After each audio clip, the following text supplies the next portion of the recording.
नमस्कार साथियों। डिक्टेशन 100 शब्द प्रति मिनट की गति से बोली जाएगी। डिक्टेशन ठीक 5 सेकंड बाद स्टार्ट होगी।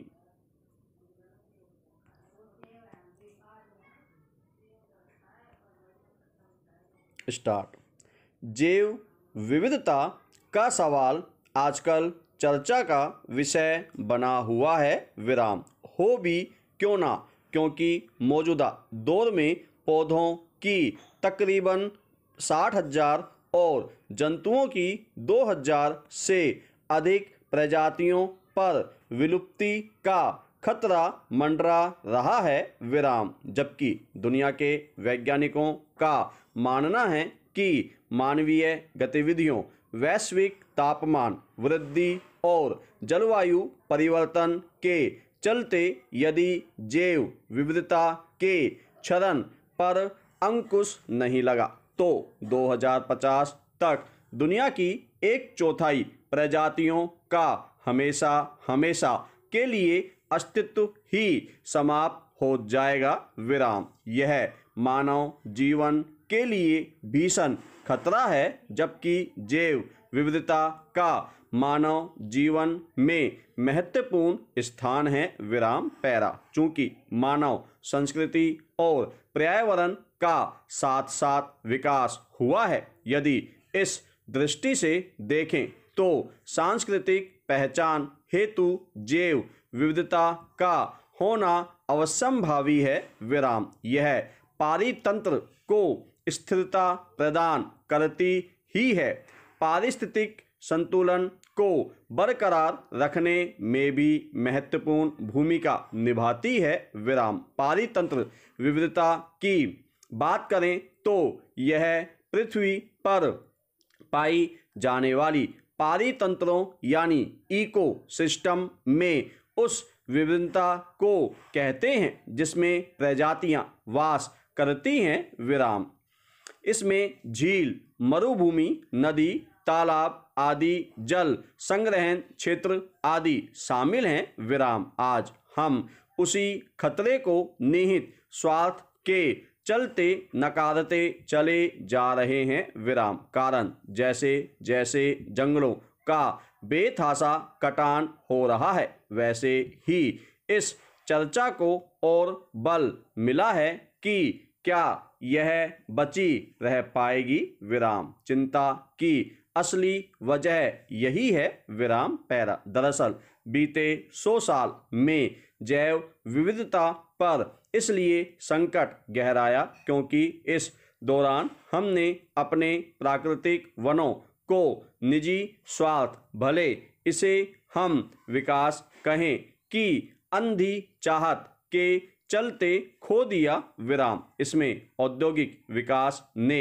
नकारात्मक भूमिका निभाई। विराम। नतीजतन हर साल हमने तकरीबन 15,000 वर्ग किलोमीटर जंगल को विकास यज्ञ की समीधा बना डाला। विराम। जैव विविधता न केवल भोजन, लकड़ी, कपड़ा, ईंधन, चारे की जरूरत को पूरा करते हैं, खेती की पैदावार बढ़ाने के साथ ही रोग रोधी, कीट पतंगे रोधी फसलों के उत्तरोत्तर विकास में सहयोगी होती हैं, वानस्पतिक औषधीय जरूरतों की पूर्ति, पोषक चक्र को गतिमान रखने और पर्यावरणीय प्रदूषण के निस्तारण में भी सहायक की भूमिका निभाती है। विराम। जैव विविधता में संपन्न वनीय पारितंत्र में कार्बन डाइऑक्साइड के प्रमुख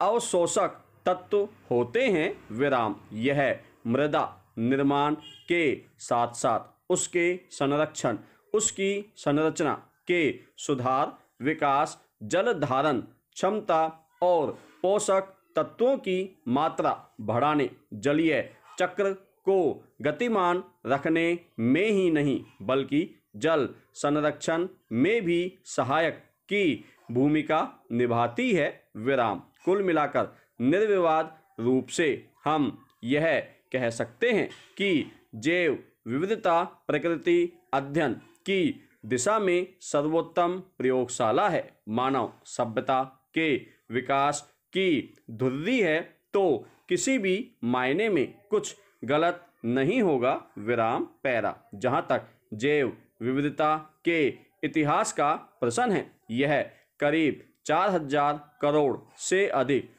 वर्षों के विकास का परिणाम है, विराम। समूची दुनिया में जब जब प्रजातियों का सवाल आता है तो इनकी तादाद के बारे में अभी तक भी कोई स्पष्ट आंकड़ा मौजूद नहीं है, विराम। हाँ, तकरीबन 30 से 10 करोड़ के बीच इनकी तादाद का अनुमान जरूर है, विराम। अब तक दुनिया में 14,35,662 प्रजातियों की पहचान की गई है, विराम। अभी भी हजारों लाखों प्रजातियां ऐसी हैं जिनकी पहचान होना बाकी है, विराम। लेकिन अभी तक जिन प्रजातियों की पहचान की गई है उनमें 7,51,000 कीटों की, 2,48,000 पौधों की, 2,81,000 जंतुओं की, 68,000 कवकों की, 26,000 शैवालों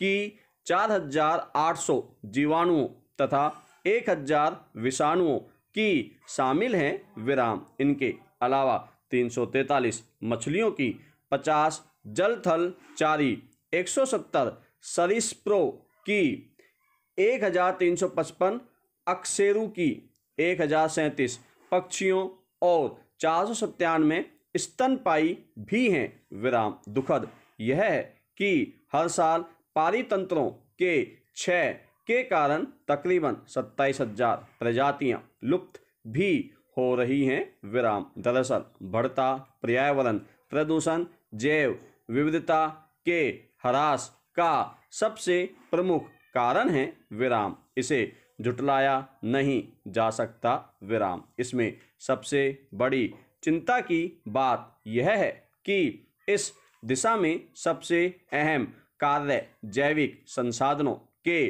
प्रबंधन का है, विराम। सच्चाई यह है कि इस ओर किसी का ध्यान ही नहीं है, विराम। दुख की बात यह है कि दुनिया के 1,500 वैज्ञानिकों और 150 से अधिक विशेषज्ञों द्वारा 50 से अधिक देशों की जैव विविधता से जुड़ी रिपोर्ट में भी इस विनाश के लिए मानवीय गतिविधियों को ही सबसे बड़ा जिम्मेवार बताया गया है, विराम। इसलिए प्रकृति को नष्ट होने से बचाने के लिए जैव विविधता का संरक्षण समय की सबसे बड़ी मांग है, विराम। धन्यवाद साथियों।